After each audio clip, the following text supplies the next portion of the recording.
Radhe Krishna, Shri Gurubhyo Namaha, Srimate Ramanujaya Namaha. Welcome to Bhakti Secret episode number 14. By now, we would have realized that the lady of Tirukkolur, though a simple lady, yet she possesses infinite wisdom. Her sentences to Swami Ramanuja seem to be very simple, yet they carry deeper philosophical insights which is capable of cleansing our souls. She talks mainly about devotion, yet her messages also carry positive energy, positive vibrations, positive thoughts and words, which is a very essential commodity in dealing with today's complexities. So let's see what this episode has in store for us. Her 14th line to Swami Ramanuja is, "Did I realize that the supreme power is small and subtle like Swami Nammalvar?" So in this episode she is comparing herself with Swami Nammalvar and his realization. So first let us see who was Swami Nammalvar. Then in the second part we will see what realization he had and what we can learn from his realization. So Swami Nammalvar, he was an Alvar, a Vishnu saint who was born in Tamil Nadu in the southern part of India. Now he was not a normal kid. He did not cry, he did not eat, drink or play like any normal kid would do. So his parents were very worried that he was not behaving normally. That was their assumption. And they took him to a Vishnu temple when he was just 12 days old. But his birth was for a purpose and it had some divine plan behind it. So he was not going to behave normally, as we will see. So when the parents were praying to Lord Vishnu that their kid should start behaving normally, some miraculous incident happened. This kid of 12 days only, he started crawling towards a tamarind tree. Now that tamarind tree in that near that Vishnu temple had a big hollow in it. So this kid sat into that hollow of that tamarind tree in a meditative pose. This made his parents realize that he was no ordinary kid and a great saint, a great yogi had taken birth in their family. So they accepted that predicament and they started to cleanse the body of this kid regularly. They started to decorate with flowers every day. Now this happened not for one day or 2 days. It happened for 16 long years. Wow. This kid sat in a meditative pose, meditative trance for 16 long years. Now, at the end of the 16th year, there was another Alvar by the name Madura Kavi Alvar who came to meet this kid, Nam Alvar, who was by then 16 years old.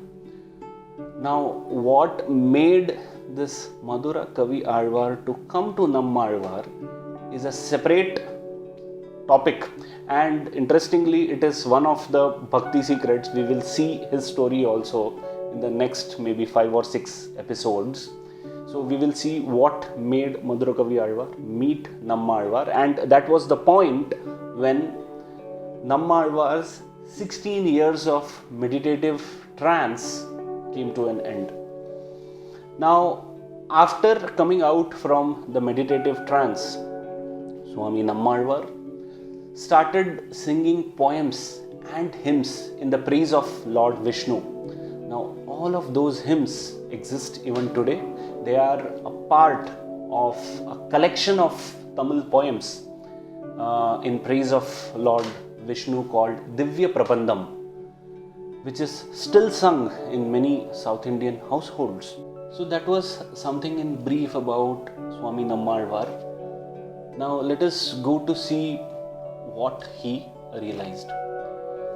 Now in our Sanatana Dharma, it is interesting to note that the supreme power or God is not confined to a single definition or a finite set of ideas. Some people worship God in a finite form. Some people may prefer to worship God as the formless. Some people may choose to worship the entire nature as God. So that concept is totally flexible. Now there are certain scriptures in our Vedas and the Upanishads literature which describes God as indestructible, unfathomable, unmanifest, infinite. So these could lead to an interpretation that God is something abstract, someone who is difficult to reach, someone who is beyond our reach. So Nammalvar's hymns were totally opposite to this view. So he says that God is something who is accessible to all. And this was an important concept which contributed to the bhakti tradition in the Indian society in the past. So unless Nammalvar realized for himself that the supreme power is accessible, he couldn't have transmitted the message to the common masses. So he urges people to get closer to God, to realize that God is very much within you, and that God, that energy can be tapped to deal with any situations in the life.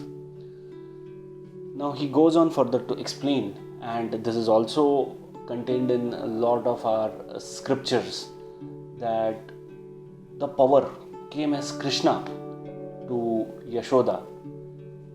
That power came as Krishna and played with the Gopas and the Gopis of Vrindavan.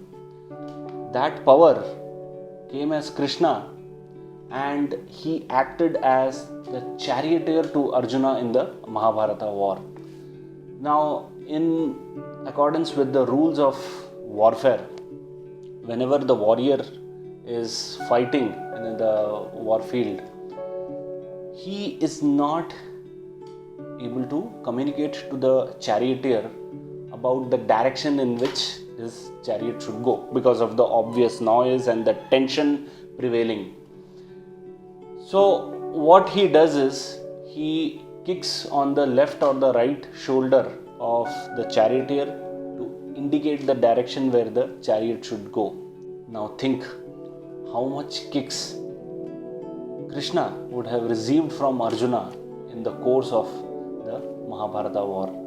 So he was accessible to Arjuna. So similarly, he is accessible to everyone. He is present in everyone.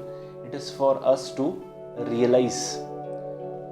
Now, this is the topic, this is the point which attracted the attention of the lady of Tirukkolur, that Swami Nammalvar, because of his utmost mercy, he could realize God and he could transmit that to the common masses. The result of his 16 years of meditative trance. So she compares herself with Nammalvar and says, where is she in terms of devotion when benchmarked with Swami Nammalvar? So that was the Bhakti secret. What does that teach us?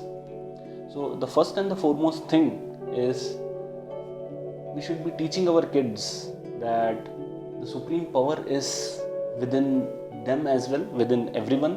So if it is the same supreme power which is within everyone, then there is no point in discriminating or differentiating anyone. It is a very important message to spread love, which is kind of a scarce commodity in today's world. The next point is for ourselves to realize that positive infinite energy within us. We need not search for God anywhere else, it's within us. So when there are painful and difficult situations in our life, we have to harness that positive energy and ensure that we see through the problem and go ahead, rather than complaining, feeling powerless or helpless. So by doing this, by trying this, it is definitely possible to see life in a different light, in a different perspective. So let's try and act positively, think positively, and harness that positive energy within us. So stay tuned with us for the next Bhakti Secret. Radhe Krishna, Shri Gurubhyo Namaha, Srimate Ramanujaya Namaha.